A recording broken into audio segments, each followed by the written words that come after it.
ధార్మిక కార్మిక క్షేత్రం రాజన్న సిరిసిల్ల జిల్లా వార్తల సమాహారం ఎస్ఎస్ న్యూస్ కి స్వాగతం. ఈరోజు వార్తలు. తెలంగాణ రాష్ట్ర జనాభాలో అత్యధికంగా ఉన్నటువంటి ముదిరాజులకు సముచిత స్థానం కల్పిస్తానని మాట ఇచ్చి కేబినెట్ లో ముదిరాజు బిడ్డ మక్తల్ ఎమ్మెల్యే వాకిట శ్రీహరికి సముచిత న్యాయాన్ని కల్పించిన రాష్ట్ర ముఖ్యమంత్రి యనమల రేవంత్ రెడ్డికి ముదిరాజు బిడ్డలు రుణపడి ఉంటామని ముదిరాజు సంఘం జిల్లా కార్యదర్శి గొడుగు శంకర్ అన్నారు. ముస్తాబాద్ మండలం నామాపూర్ లో ఆదర్శ యూత్ సంఘం ఆధ్వర్యంలో జ్యోతిరావు పూలే సావిత్రిబాయి విగ్రహాల వద్ద ముదిరాజు ఎమ్మెల్యే వాకిటి శ్రీహరికి మంత్రి పదవి కల్పించినందుకు ముదిరాజు సంఘం ఆధ్వర్యంలో హర్షం వ్యక్తం చేస్తూ సీఎం చిత్రపటానికి నాయకులు పాలాభిషేకం చేశారు. ఈ సందర్భంగా వారు మాట్లాడుతూ గత ప్రభుత్వం ముదిరాజులను కేవలం ఓటు బ్యాంకుగానే చూశారని, కేవలం ఎన్నికలు వచ్చినప్పుడు మాత్రమే ముదిరాజుని హక్కున చేర్చుకుని తర్వాత మర్చిపోయారని పేర్కొన్నారు. కేసీఆర్ గారిని గద్దె దించడానికి ముదిరాజును ముందుకొచ్చి కాంగ్రెస్ ప్రభుత్వాన్ని గెలిపించారన్నారు. ఇచ్చిన మాట ప్రకారం ముదిరాజు బిడ్డకు మంత్రి పదవి కట్టబెట్టడం ముదిరాజు జాతికి గర్వకారణంగా ఉందన్నారు. ఈ అవకాశాన్ని కల్పించినటువంటి రాష్ట్ర మంత్రి వర్యులకు మరొకసారి తెలంగాణ యావత్ ముదిరాజు పక్షాన ప్రత్యేక హృదయపూర్వక నమస్కారాలు తెలియజేస్తున్నామన్నారు. ఈ కార్యక్రమంలో ఆదర్శ ముదిరాజు సంక్షేమ సంఘం అధ్యక్షుడు చీకోటి నరసింహులు, ఉపాధ్యక్షుడు నిమ్మల చంద్రం, యూత్ విభాగం కార్యవర్గ సభ్యులు నిమ్మల దేవయ్య, కోశాధికారి నిమ్మల రాజు, శ్రీనివాస్, గొడుగు గోపిచంద్, ముదిరాజు సంఘం మండల సహాయ కార్యదర్శి గీసా వృక్షపతి, కాంగ్రెస్ పార్టీ జిల్లా కార్యదర్శి కోడం రాజిరెడ్డి, రామాపూర్ గ్రామ శాఖ అధ్యక్షుడు గన్నె భాను, మండల ఉపాధ్యక్షుడు కొమరయ్య తదితరులు కలరు. మహాత్మా జ్యోతిబా పూలే గారి ఆశయాల సాధనే లక్ష్యంగా ప్రజాపాలనలో మన తెలంగాణ ముఖ్యమంత్రి శ్రీ యనమల రేవంత్ రెడ్డి గారు బడుగు బలహీన వర్గాలను అభివృద్ధి పరచాలనే లక్ష్యంతో మరి మన ముదిరాజు ముద్దుబిడ్డ మక్తల్ ఎమ్మెల్యే శ్రీ వాకిట శ్రీహరి గారికి మంత్రివర్గంలో చోటు కల్పించినందుకు వారికి మా ముదిరాజుల పక్షాన తెలంగాణ రాష్ట్ర ముదిరాజుల ధన్యవాదాలు తెలియజేస్తున్నాము. మరి ప్రజాపాలన అంటే మరి అన్ని వర్గాలను అభివృద్ధి చేయాలి అనే ఒక లక్ష్యంతో మన ముఖ్యమంత్రి గారు దృష్టితో ఆలోచన చేసి మరి బలహీన వర్గాలకు చేసినటువంటి వాకిట శ్రీహరి గారికి మంత్రివర్గంలో చోటు కల్పించి మరి అన్ని వర్గాలను సమాన్యాయం చేస్తూ అన్ని వర్గాల అభివృద్ధి లక్ష్యంగా పనిచేస్తామని చెప్పేసి నిరూపించినటువంటి ప్రభుత్వం మన కాంగ్రెస్ ప్రభుత్వం. మరి అట్టి కాంగ్రెస్ ప్రభుత్వానికి మా ముదిరాజులం కూడా మేము వారికి తోడుగా ఉండి రాబోయే ఎలక్షన్లలో కూడా మా యొక్క మద్దతు కూడా వారికి పూర్తిగా ఉంటుంది. ఎందుకంటే మా యొక్క ముదిరాజుల ఆశయాలకు అనుగుణంగా మా ముదిరాజులకు ఒక మంచి పేరు ప్రఖ్యాతి వచ్చే విధంగా మా ముదిరాజులకు మంత్రివర్గంలో చోటు కల్పించారు. మరి గత ప్రభుత్వము ముదిరాజులను కేవలం ఓటు బ్యాంకుగానే చూసింది. మరి ముదిరాజులను కేవలం ఎలక్షన్లలో మాత్రమే ఉపయోగించుకొని మాకు కనీసము ఒక ఎమ్మెల్యే సీటు కూడా ఇవ్వనటువంటి అప్పటి ప్రభుత్వాన్ని మేము మరి గద్దెదించినాము. మరి మా ముదిరాజులను ఆదరించినటువంటి ముఖ్యమంత్రి రేవంత్ రెడ్డి గారికి మేము ఏళ్ళ రుణపడి ఉంటామని తెలియజేస్తున్నాను. మరి కొత్తగా ఎన్నికైనటువంటి మా యొక్క ముదిరాజు బిడ్డ వాకిట శ్రీహరి గారికి మా ముదిరాజుల పక్షాన ప్రత్యేక హృదయపూర్వక ధన్యవాదాలు తెలియజేస్తున్నాము. జై ముదిరాజు, జై ముదిరాజు, జై ముదిరాజు, జై తెలంగాణ, జై కాంగ్రెస్. అదేవిధంగా నామాపురం గ్రామానికి చెందిన ఆదర్శ యూత్ ఆధ్వర్యంలో యనమల రేవంత్ రెడ్డి గారికి పాలాభిషేకం చేయడం జరిగింది. తను చేసిన వాగ్దానాలన్నీ ఒక్కొక్కటిగా నెరవేర్చుకుంటూ ఆ వాగ్దానాలలో ముదిరాజులను ముందస్తు చూపుగా చూడడం ఇది మా ముదిరాజు సంఘానికి, మా ముదిరాజు కులానికి గర్వకారణం. అయ్యా యనమల రేవంత్ రెడ్డి గారు ఇదే విధంగా మా ముదిరాజులను ఆదరించి వెనుకబడిన కులాలలో మాదొకటి, అందులో భాగంగా మీరు మాకు సంక్షేమ పథకాలు చూత అందజేయాలని, వెనుకబడిన కులాలు కాబట్టి మమ్మల్ని అందరినీ ఆదరిస్తే రాబోయే రోజుల్లో మీరు చేసిన సేవకు గుర్తింపుగా మేము మీకు మద్దతుగా ఉండి మీరు మళ్ళీ సీఎం కావాలని మా రాజన్న సిరిసిల్ల తరఫున ధన్యవాదాలు తెలుపుతున్నాము. అదేవిధంగా రాజన్న సిరిసిల్ల జిల్లాలోని ముదిరాజు బిడ్డలు బీసీలు ఒక ఎంపీటీసీ, ఒక జెడ్పీటీసీ, ఒక వార్డు మెంబర్, ఒక సర్పంచ్గా ఎదిగే విధంగా కాంగ్రెస్ ప్రభుత్వం మాకు సహకరిస్తే ఎల్లవేళలా మీరు చేసిన సేవలకు మేము ఎప్పటికీ మీ అందు ఉండి ఈ కాంగ్రెస్ ప్రభుత్వానికి మద్దతుగా ఉండి మేము మీకు సేవలు చేసుకుంటూ మాకు చేసిన ఈ మంచి కార్యక్రమానికి స్వాగతిస్తామని.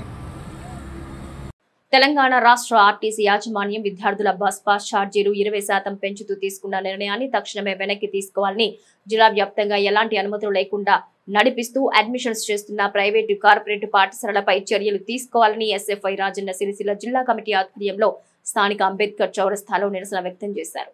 ఈ సందర్భంగా ఎస్ఎఫ్ఐ తెలంగాణ రాష్ట్ర అధ్యక్షులు శనిగరపు రజనీకాంత్ మాట్లాడుతూ ఇప్పటికే గతంలో పెంచిన బస్ ఛార్జీలు, స్టూడెంట్స్ బస్ పాస్ ఛార్జీల కారణంగా గ్రామీణ ప్రాంతాల్లో విద్యార్థులు తీవ్ర ఇబ్బందులు పడుతున్నారని అన్నారు. మళ్లీ 20% ఛార్జీలు పెంచి అమలు చేస్తే బలహీన వర్గాలకు చెందిన విద్యార్థులు, ప్రధానంగా ఉన్నత విద్య కోసం బస్సు నమ్ముకున్న విద్యార్థులు తీవ్ర ఇబ్బందులు ఎదుర్కొని చదువుకు దూరమయ్యే ప్రమాదం ఉందన్నారు.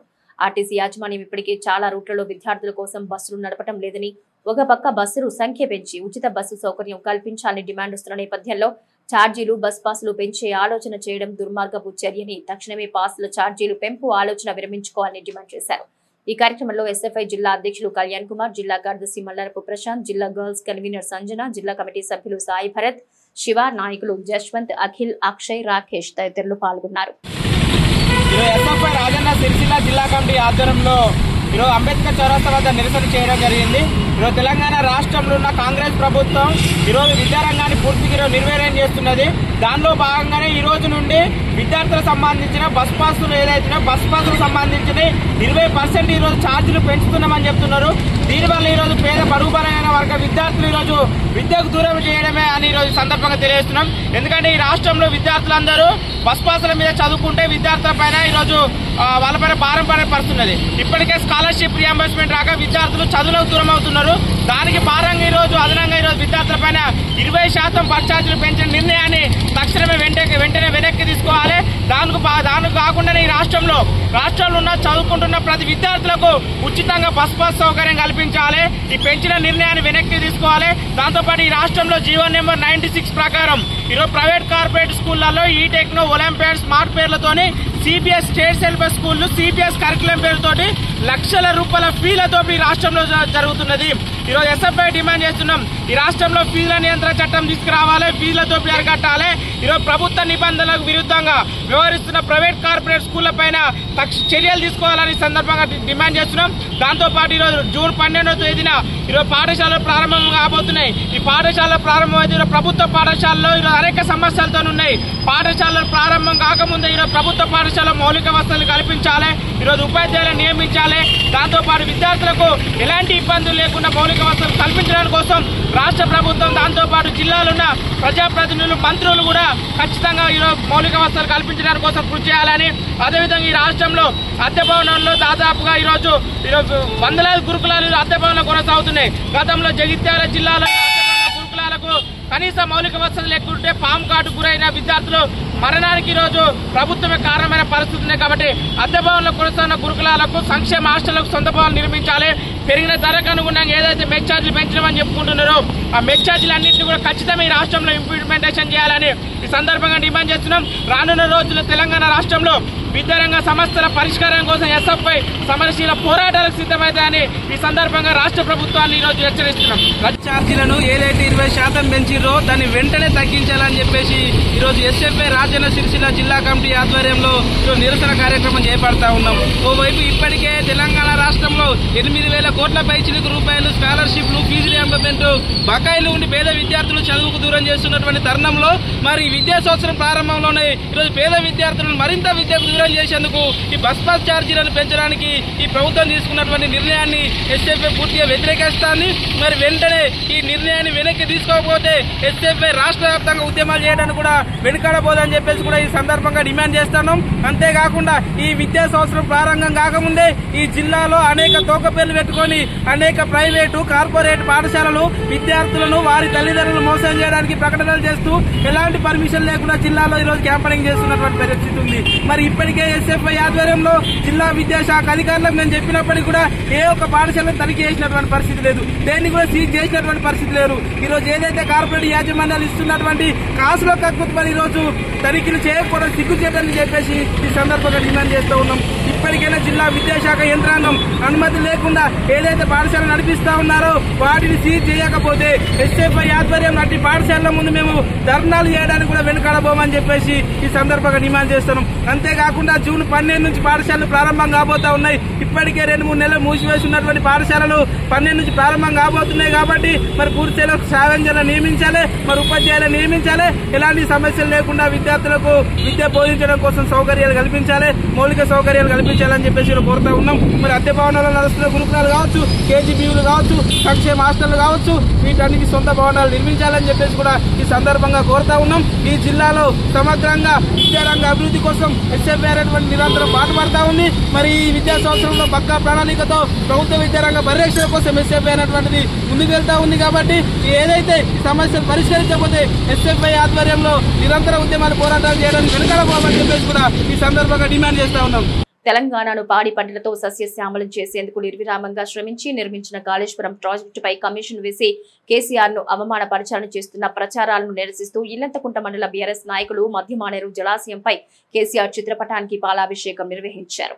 రాజరాజేశ్వర జలాశయం కందికొట్కూరు వద్ద తెలంగాణ తొలి ముఖ్యమంత్రి కేసీఆర్ సాధించిన తెలంగాణలో రైతులకు సాగునీరు అందించాలని ముఖ్య ఉద్దేశంతో నిర్విరామంగా శ్రమించి కాళేశ్వరం ప్రాజెక్టు నిర్మించి రైతులకు సాగునీరు అందించి కోనసీమను తలదన్నిలా తెలంగాణ చెరువులకు వాగులకు జలకళ తెచ్చిన కేసీఆర్ ను అవమానపరచాలని ఉద్దేశంతో కాళేశ్వరం ప్రాజెక్టుపై కమిషన్ వేసి ప్రజాక్షేత్రంలో అవమానపరచాలని చేస్తున్నటువంటి ప్రచారాలను నిరసిస్తూ కేసీఆర్ చిత్రపటానికి పాలాభిషేకం నిర్వహించారు. ఈ సందర్భంగా మాజీ జెడ్పీ వైస్ చైర్మన్ సిద్ధం వేణు, మండల అధ్యక్షుడు పల్లె నరసింహారెడ్డి మాట్లాడుతూ తెలంగాణ తొలి ముఖ్యమంత్రి, రాష్ట్ర సాధకుడు, రైతుల ఆశా జ్యోతి అయిన కల్వకుంట్ల చంద్రశేఖరరావుపై కాంగ్రెస్ ప్రభుత్వం ఇచ్చిన నోటీసులు సిగ్గుచేటని, తెలంగాణ రాష్ట్రం వారి పరిపాలనలో ఎంతో అభివృద్ధి పనులు చేశారని, ముఖ్యంగా రైతులకు సాగునీరు అందించే కార్యక్రమం దేశమంతా నివ్వెరపోయేలా చేసిందన్నారు. రైతు బంధు, రైతు బీమా, షాదీ ముబారక్, కళ్యాణ లక్ష్మి వంటి అనేక కార్యక్రమాలు చేపట్టిన ఘనుడు మన కేసీఆర్ అని, వారిపై మీరు ఇలాంటి వ్యాఖ్యలు చేయడం, నోటీసులు పంపడం సరికాదని ఆగ్రహం వ్యక్తం చేశారు. ఈ కార్యక్రమంలో చైర్మన్లు రొండ్ల తిరుపతి రెడ్డి, రవీందర్ రెడ్డి తదితరులు పాల్గొన్నారు. తెలంగాణ రాష్ట్ర సాధకుడు, తెలంగాణ రాష్ట్ర తొలి ముఖ్యమంత్రి వర్యులైనటువంటి కేసీఆర్ గారు ప్రత్యేక తెలంగాణ రాష్ట్ర ఉద్యమము సందర్భంలోనే నీళ్లు, నిధులు, నియామకాల మీద తెలంగాణ ఉద్యమము ప్రారంభమైంది. ఎక్కడైతే సమైక్య రాష్ట్రంలో గోదావరి నదులపైన, అదేవిధంగా కృష్ణా నదులపైన ఇక్కడ మనకు సంబంధించినటువంటి జలాలు అందాలంటే ఇక్కడ డ్యాములు కట్టాలి, ఇక్కడ డ్యాములు కడితేనే తెలంగాణ రైతాంగానికి నీళ్ళు ఇవ్వచ్చు అనే ఒక ఉద్దేశంతో సమైక్య రాష్ట్రంలో ఆంధ్ర పాలకులు తెలంగాణ రైతాంగానికి చెందవలసినటువంటి సాగునీరును నిర్దాక్షిణ్యంగా తరలించకపోతున్నారనే దాంతోనే తెలంగాణ ఉద్యమం ప్రారంభమైంది. ఉద్యమం ప్రారంభమైన నాటి నుండే గోదావరి జలాల హక్కులకై కేసీఆర్ గారు నాటి ఉద్యమ నాయకునిగా ప్రతి పల్లె తిరిగి రైతాంగాన్ని చైతన్యవంతం చేసినటువంటి సందర్భం కూడా మన కళ్ళ ముందు తేలాడుతున్నటువంటి సందర్భం. ఈరోజు కేసీఆర్ గారు ముఖ్యమంత్రి అయిన వెంటనే కాళేశ్వరం ప్రాజెక్టును త్వరితగతిన పూర్తి చేసి నా రైతాంగానికి నీళ్ళిచ్చి రైతుల కాళ్ళు గడగాలనే ఒక గొప్ప దృఢ సంకల్పంతో కేసీఆర్ గారు రాత్రింబవలు కష్టపడి ఈరోజు తెలంగాణకు వరప్రదాయిని అయినటువంటి కాళేశ్వరం ప్రాజెక్టును కాంగ్రెస్ సహాయంలో ప్రాణహిత చేవెళ్ల ప్రాజెక్టు నామకరణం చేసేదైతే ఉందో దాన్ని రీడిజైన్ చేసి ఈరోజు కాళేశ్వరం ప్రాజెక్టుగా నామకరణం చేసి ఈరోజు రైతాంగానికి నీళ్ళు ఇవ్వాలని చెప్పి గొప్ప సంకల్పంతో కాంగ్రెస్ నాయకులు అరకొర నిధులతో ప్రాజెక్టులు నత్తనడకన నడుస్తున్నటువంటి సందర్భంలో వేగవంతంగా 3.5 సంవత్సరాలనే ఈరోజు ఇక్కడ మనం చూస్తూ ఉన్నటువంటి సందర్భం. ఇప్పుడు ఎంఎంఆర్ శ్రీ రాయరాజేశ్వర ప్రాజెక్టు పైన ఉన్నాం. ఇది త్వరితగతిన కట్టినటువంటి సందర్భం.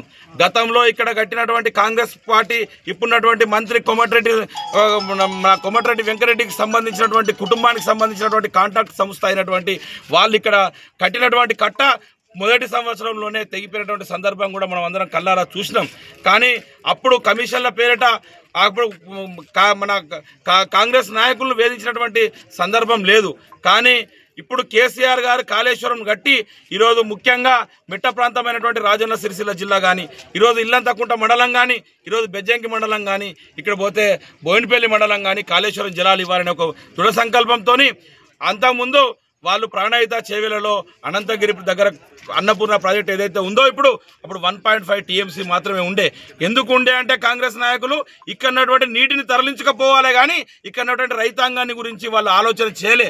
కానీ కేసీఆర్ గారు రీడిజైన్ చేసి కాళేశ్వరం ప్రాజెక్టులో భాగంగా 1.5 TMC ఉన్నటువంటి అన్నపూర్ణ ప్రాజెక్టును 3.5 TMCకి వేసి 2 TMCలు పెంచి ఇక్కడ ఉన్నటువంటి మెత్త ప్రాంతమైనటువంటి ఇల్లంతకుంట రైతాంగానికి, అదేవిధంగా బెజ్జంకి రైతాంగానికి, తిమ్మాపూర్ రైతాంగానికి నీళ్లు ఇవ్వాలని చెప్పి, ఎందుకంటే ఇక్కడ నుండి మనం నీళ్ళు తీసుకుపోతున్నాం కానీ ఇక్కడ రైతాంగానికి నీళ్ళు ఇవ్వకుంటే బాగుండదనే ఉద్దేశంతో ఈరోజు రీడిజైన్ చేసి 3.5 TMCలు పెంచి ఈరోజు అన్నపూర్ణ ప్రాజెక్టును కట్టి ఈరోజు సస్యశ్యామలం చేస్తున్నటువంటి ఇల్లంతకుంట మండలాన్ని మనకు కనబడుతున్నటువంటి సందర్భం.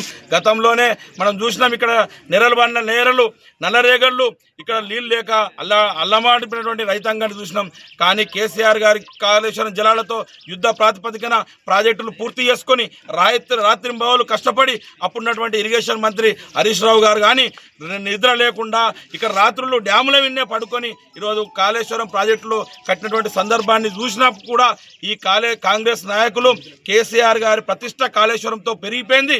రైతులు కేసీఆర్ గారిని దేవుడుగా చూస్తున్నారని చెప్పి ఒక కుటిల నీతితో కిటల బుద్ధితో కేసీఆర్ గారిని అబాస్ పాలు చేయాలి, అప్రతిష్ట పాలు చేయాలని చెప్పి ఈరోజు కాళేశ్వరం ప్రాజెక్టులో అవినీతి జరిగిందని, కాళేశ్వరం ప్రాజెక్టు ఒక 2 పిల్లర్లు కాలితే 1000 కిలోమీటర్లు ఉన్నటువంటి సొరంగ మార్గాలు కానీ, 100 కిలోమీటర్ల సొరంగ మార్గాలు, 1000 కిలోమీటర్ల కెనాళ్ళు, బ్యారేజీలు ఇవన్నీ ఒక 2 పిల్లర్లకు క్రాకులు వస్తే కాళేశ్వరం ప్రాజెక్టు మేడిగడ్డ దగ్గర ఇక్కడ జరిగిపోయింది. మొత్తం కాళేశ్వరం ప్రాజెక్టు కూలిపోయిందనే విధంగా ఈరోజు రైతాంగాన్ని తప్పుదోవ పట్టించే విధంగా ఈరోజు కమిషన్ వేసి కేసీఆర్ గారి ప్రతిష్టను దిగదార్చే విధంగా ఈరోజు కాళేశ్వరం ప్రాజెక్టు కట్టి 24 లక్షల నీళ్లు ఇస్తున్నటువంటి కాళేశ్వరం ప్రాజెక్టును అప్రతిష్ట పాలు చేసే విధంగా ఈరోజు కమిషన్ పేరిట కేసీఆర్ గారిని విచారణ పిలవడం అనేది తెలంగాణ రైతాంగానికి అవమానం మేము భావిస్తున్నటువంటి సందర్భం. ఎందుకంటే కేసీఆర్ గారు ఈ ప్రాజెక్టును కట్టిన వెంటనే ఇక్కడ రైతాంగానికి నీళ్ళు ఇచ్చినటువంటి సందర్భం మేము చూసినాం. ఎందుకంటే మండు టెండల్లో మత్తళ్ళు పాడినటువంటి చెరువులు చూసినాం, మత్తళ్ళు దుంకినటువంటి చెరువులు చూసినాం.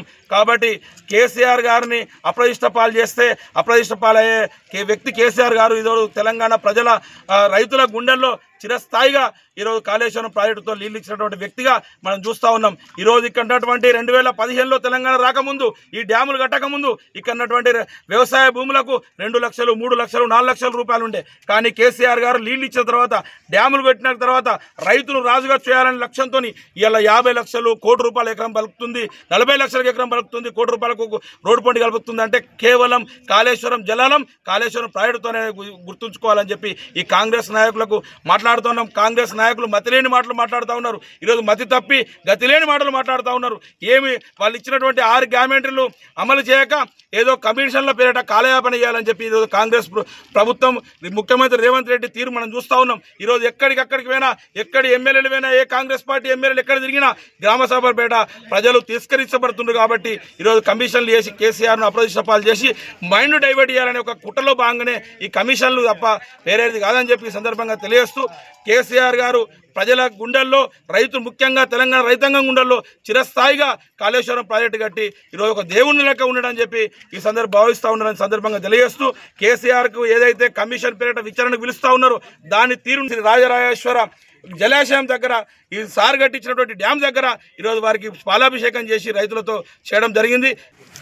ఈరోజు తెలంగాణలో అసలు తెలంగాణ రాష్ట్రం ఎందుకు సాధించుకున్నాము, వచ్చినటువంటి తెలంగాణలో ఏ విధంగా అభివృద్ధి చేద్దామనేటువంటి ఒక ముఖ్య లక్ష్యంతో కాంగ్రెస్ నాయకులు ఆ రోజు తెలంగాణ రాష్ట్రం కావాలని కేసీఆర్ గారు ముందడుగు వేసినప్పుడు టీడీపీ నాయకులు, కాంగ్రెస్ నాయకులు తెలంగాణ అంటే ఒక కరువు ప్రాంతంగా, తెలంగాణ పౌరులు ఒక ద్వితీయ శ్రేణి పౌరులు లెక్క, అసలు తెలంగాణ రాష్ట్రం అనేది ఎప్పుడు కూడా కరువు ప్రాంతంగానే ఉంటుంది.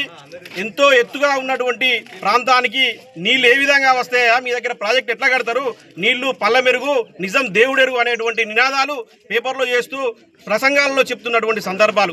అసలు తెలంగాణ రాష్ట్రం వచ్చినట్టయితే కరెంటు కష్టాలు వస్తాయి, కరువు కాటకాలు ఏర్పడతాయి, మొత్తం నక్సలిజం వస్తుంది, తెలంగాణ మొత్తం దుర్భిక్షంగా ఉంటుంది. మీరు తెలంగాణ కావాలని ఎందుకు అడుగుతారు?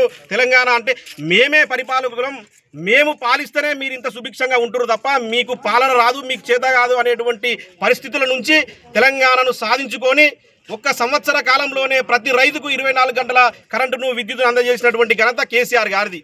అదేవిధంగా ప్రతి ఒక్క సాగు భూమికి ప్రతి ఒక్క ఎకరానికి నేను తడపాల నీటిని అనేటువంటి ఉద్దేశంతో కాళేశ్వరం ప్రాజెక్టును ప్రారంభం చేసిర్రు. గతంలో ప్రాణహిత చేవెళ్ళ అని కాంగ్రెస్ పార్టీ అధికారంలో ఉన్నప్పుడు స్టార్ట్ చేసిర్రు. కాంగ్రెస్ పార్టీ అధికారంలో ఉన్నప్పుడు స్టార్ట్ చేసినటువంటి ప్రాణహిత చేవెళ్ళ కార్యక్రమం 18,000 కోట్లతో ప్రారంభం చేస్తే ఒక సంవత్సరం 100 కోట్ల రూపాయలు బడ్జెట్ పెట్టుకుంటూ వచ్చారు. 18,000 కోట్లు ప్రాజెక్టు పూర్తి కావాలంటే ప్రతి సంవత్సరం 100 కోట్ల బడ్జెట్ పెడితే ఎన్ని సంవత్సరాలలో పూర్తి అవుతుంది? కాలువలకు ప్రయారిటీ ఇచ్చారు కానీ ప్రాజెక్టులకు డ్యాములకు ప్రయారిటీ ఇవ్వలే. ఈ కాలువలు మరి ఎడిపోతాయి, నీళ్ళు ఏడాదిస్తాయి కాదు. మనకు డ్యాములు కావాలి, రిజర్వాయర్లు కావాలి, నీళ్లు అందించాలి, మనకు తెలంగాణ ప్రాంతం అంతా సస్యశ్యామలం చేయాలి, బీడు భూములు మాగాని భూములు చేయాలనేటువంటి లక్ష్యంతో ప్రాణహిత రీడిజైన్ చేసి కాళేశ్వరం ప్రాజెక్టు చేసిండు. 60 మీటర్ల ఎత్తులో సముద్ర మట్టానికి 60 మీటర్ల ఎత్తు నుంచి 600 మీటర్ల ఎత్తు వరకు నీళ్లు తీసుకుపోయినటువంటి ఘనత గౌరవనీయులు కేసీఆర్ గారిది. ఎంత కరువు కాటకాలు వచ్చినటువంటి కరోనా కరువు కాటకాలు వచ్చినా అని కూడా మన తెలంగాణ ప్రభుత్వం ఏం చేసి రైతులకు నిరుపేదలకు సంక్షేమ పథకం ఎప్పుడు కూడా ఆపలే. ఏదో కరువు కాటకాలలో నిక్షిప్తమైపోతుంది, కరెంటు లేకుండా పోతుంది, నక్సలిభ్యం ప్రబలి తెలంగాణ అంతా ఆగమైపోతుంది అంటే ఈ కేసీఆర్ గారు ఏవట్టి ఈ తెలంగాణ ఏంది రాష్ట్రం, ఈ తెలంగాణ రాష్ట్రం అనేది భారతదేశంలోనే ఇంత తొందరగా అభివృద్ధి జరుగుతుంది.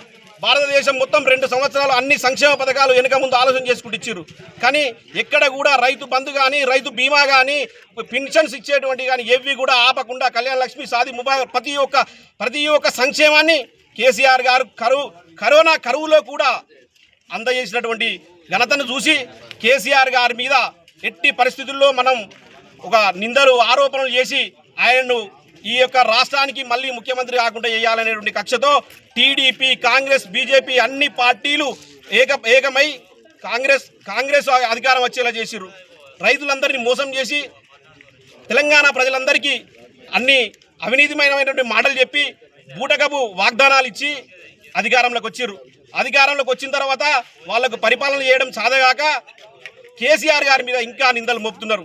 ఈ కాళేశ్వరం ప్రాజెక్టు అవినీతిమయమైంది అంటే పచ్చని పంట పొలాలు కనిపిస్తలేవా? ఆయన తెలంగాణ ప్రజానీకానికి నీళ్ళు ఇచ్చినందుక మీరు నోటీసులు అందజేసేది? తెలంగాణ ప్రజలందరికీ తెలుసు, తెలంగాణ రాష్ట్రం సాధించుకున్న తర్వాత సుభిక్షంగా ప్రతి ఒక్కరికి మొదటి శ్రేణి పౌరునిగా గౌరవం దక్కింది అనంటే తెలంగాణ రాష్ట్రం వచ్చినాకనే గౌరవనీయులు కేసీఆర్ గారు ముఖ్యమంత్రి అయిన తర్వాతనే తెలంగాణ రాష్ట్రంలో యావత్ భారతదేశం నుంచి 15-16 రాష్ట్రాల నుంచి ఇక్కడికి ఉపాధికి వచ్చేటువంటి పరిస్థితి. తెలంగాణ రాష్ట్రం రాకముందు ఇక్కడి నుంచి విదేశాలకు, వేరే రాష్ట్రాలకు, బొంబాయి, భీవండి, సౌదీ లాంటి దగ్గరికి బతుకుదెరువు కోసం ఆగమైపోయినటువంటి పరిస్థితి. అలాంటి పరిస్థితి నుంచి మెరుగై ఒక 15 రాష్ట్రాల నుంచి ఇప్పుడు మెయిన్గా ఎక్కడెక్కడైతే వీళ్ళు మన మీద కక్ష కడుతుర్రో ఆ రాష్ట్రాల నుంచి ఆంధ్రప్రదేశ్, మహారాష్ట్ర చుట్టూన్న కర్ణాటక, అక్కడ గుజరాత్ రాష్ట్రాల నుంచి, ఉత్తరప్రదేశ్ రాష్ట్రాల నుంచి మన దగ్గరికి వస్తురు. కాబట్టి ఇది చూసి ఓర్వలేనిటువంటి తరంతో కేసీఆర్ను ఎట్టి పరిస్థితుల్లో మేము సెంట్రల్ అధికారం ఉన్నాం, మేము ఇక్కడ ఇబ్బంది పెడతాం, మీరు అక్కడ ఇబ్బంది పెట్టనేది ఒక ఉద్దేశంతోనే ఈ నోటీసులు అవి జారీ చేస్తూ ప్రజల్లో ఆయనను నిందలు గురి చేయాలి, ఆరోపణలు చేయాలి అనేటువంటి ఒక ముఖ్య లక్ష్యాన్ని పెట్టుకున్నారు తప్ప ఈ తెలంగాణ ప్రజానికం ఎప్పుడు కూడా కేసీఆర్ని గుండెల్లో పెట్టుకుంటుందని ఈ యొక్క సమావేశం పూర్వకంగా మేము అందరికీ తెలియజేస్తూ శ్రీ లలితా సేవా ట్రస్ట్ ప్రథమ వార్షికోత్సవాన్ని పురస్కరించుకుని సిరిసిల్ల హరిపుత్ర అయ్యప్ప స్వామి దేవస్థానంలో సామూహిక కుంకుమ పూజలు నిర్వహించారు. సిరిసిల్ల హరిహరపుత్ర అయ్యప్ప స్వామి దేవస్థానంలో శ్రీ లలితా సేవా ట్రస్ట్ ప్రథమ వార్షికోత్సవాన్ని పురస్కరించుకుని సామూహిక కుంకుమ పూజలు నిర్వహించారు. ఈ కుంకుమ పూజలో పాల్గొని కార్యక్రమాన్ని విజయవంతం చేశారు. కార్యక్రమానికి కాశీ పీఠాధిపతులు సుదర్శన దండి స్వామి విచ్చేసి ప్రవచనాలు చేశారు. మహిళలు భారీ సంఖ్యలో హాజరై కార్యక్రమాన్ని విజయవంతం చేశారు.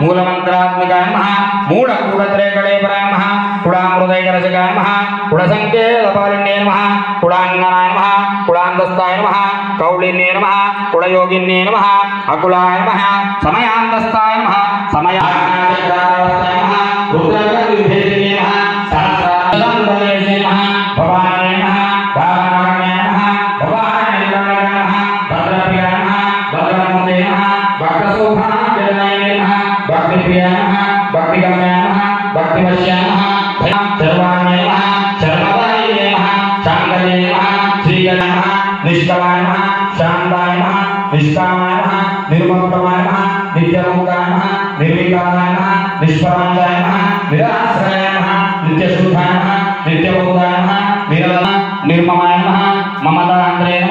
నిష్పాపాయ నమః పాపనాశినే నమః నిష్క్రోధాయ నమః క్రోధశమనే నమః నిర్లోభాయ నమః లోభనాశనాయ నమః దుర్గాయ నమః దుఃఖహంత్రే నమః సుఖప్రదాయ నమః దుష్టదూరాయ నమః దురాచారాయ నమః శమన్యే నమః దోషవర్జితాయ నమః సర్వజ్ఞాయ నమః సాంద్రకరుణాయ నమః సమానాధికవర్జితాయ నమః సర్వశక్తియే నమః సామన్యే నమః మహేశ్వరే నమః మహాదేవే నమః మహాసత్వాయ నమః మహాశక్తియే నమః మహారథ్యే నమః మహాభోగాయ నమః మహేశ్వర్యాయ నమః మహాకాండవసాక్షిణే నమః మహాకామేశ మహేశ్యే నమః మహాత్రిపురసుందర్యే నమః చతుష్షష్టిభుజారాజ్యాయ నమః చతుష్షష్టికళామయే నమః మహాచతుష్షష్టికోటే నమః యోగిని గణసేవితాయ నమః మనోవిద్యాయ నమః చంద్రవిద్యాయ నమః చంద్రమండలమధ్యగాయ నమః చారురూపాయ నమః చారుహాసాయ నమః చారుచంద్రకళాధరాయ నమః చరాచర జగన్నాథాయ నమః చక్రధర తాపసారాధ్యాయ నమః తనుమధ్యాయ నమః తమోపహాయ నమః చిత్తే నమః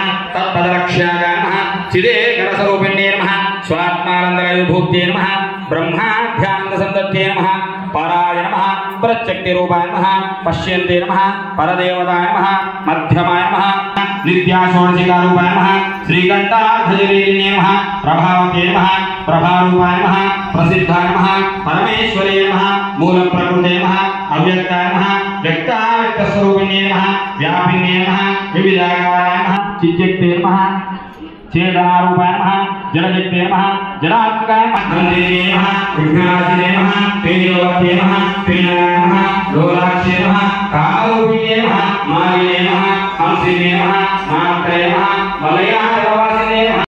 కోనరావుపేట మండలం కేంద్రంలో వంతెనపై గుంతలు పడి ప్రజలు ఇబ్బందులు పడుతున్నారని వెంటనే నూతన బ్రిడ్జ్ నిర్మాణం చేపట్టాలని మండల భారతీయ జనతా పార్టీ నాయకులు డిమాండ్ చేశారు. కోనరావుపేట మండల కేంద్రానికి వచ్చే దారిలో పాటుపడిన వంతెనపై గుంతలు పేరడంతో ప్రజలు వాహనదారులు నానా ఇబ్బందులు పడుతున్నారు. చిన్నపాటి వర్షం పడితే చాలు రాకపోకలకు తీవ్ర అంతరాయం ఏర్పడింది. మండల బీజేపీ అధ్యక్షుడు మిర్యాల్కర్ బాలాజీ ఆధ్వర్యంలో వంతెనపై నిలబడి నిరసన వ్యక్తం చేశారు. లో లెవెల్ వంతెనపై గుంతలు పడడంతో ప్రజలు నానా ఇబ్బందులు ఎదుర్కొంటున్నారని, కొత్తగా బ్రిడ్జ్ నిర్మాణం చేపట్టాలని పలుమార్లు ప్రభుత్వానికి విన్నవించినప్పటికీ పట్టించుకునే నాథుడు కరువయ్యారని అన్నారు. ఈ బ్రిడ్జ్ వల్ల ఇప్పటికే చాలా ప్రమాదాలు జరిగాయన్నారు. వెంటనే ప్రభుత్వం చొరవ చూపి నూతన బ్రిడ్జ్ నిర్మాణం చేపట్టాలని డిమాండ్ చేశారు.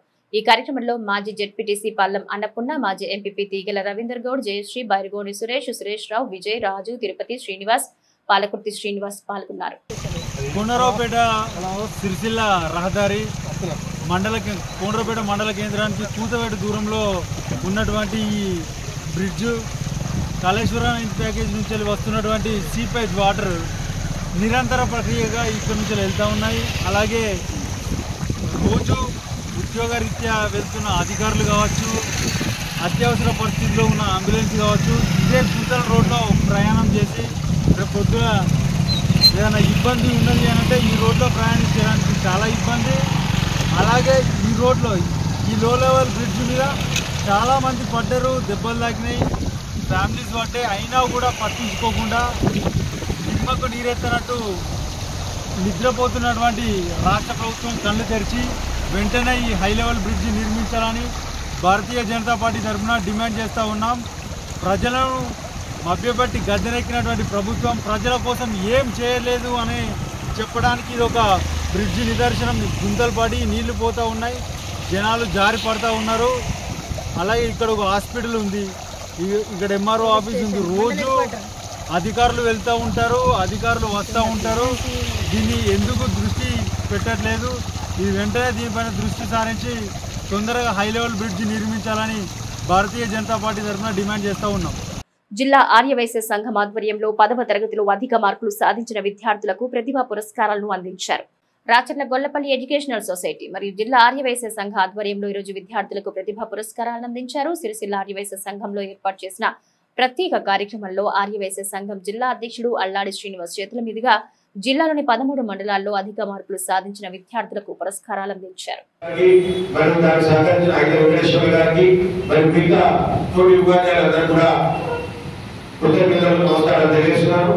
చాలా సంతోషం.